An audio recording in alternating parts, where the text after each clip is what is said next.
that and much more. Matt Schlapp, former White House political director under President George W. Bush, now chairman of the American Conservative Union. Matt, good to have you here. Great to be with you, Lou. Let's start with the wiretapping.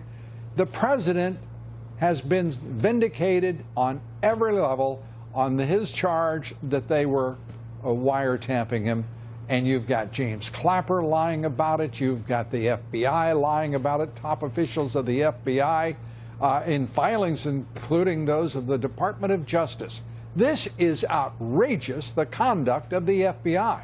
There needs to be a third special counsel, Matt, and that is to investigate the entire hierarchy of the FBI.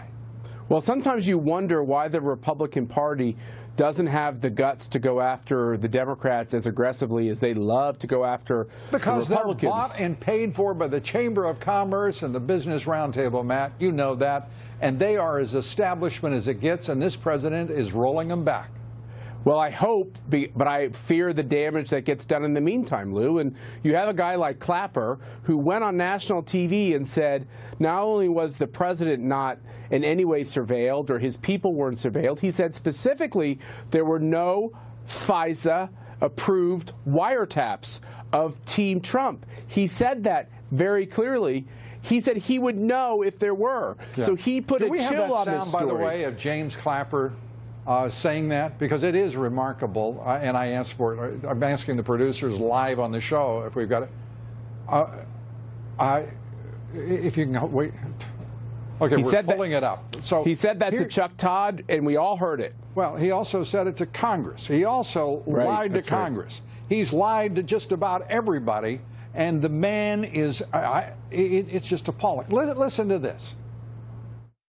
There was no such wiretap activity mounted against the president-elect at the time, or as a candidate, or against his campaign. With respect to the president's tweets about alleged wiretapping directed at him by the prior administration, I have no information that supports those tweets.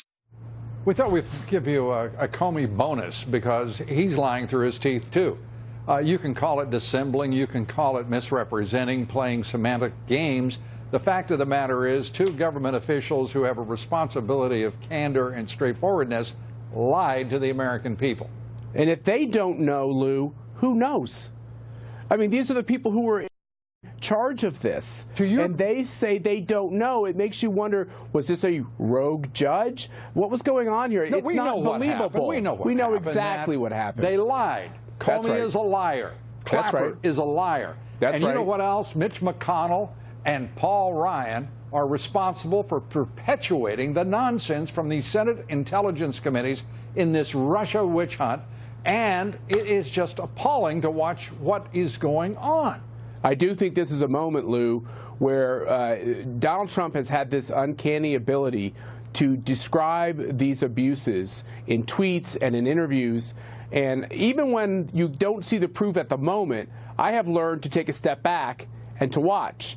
And these things have all been proven to be true.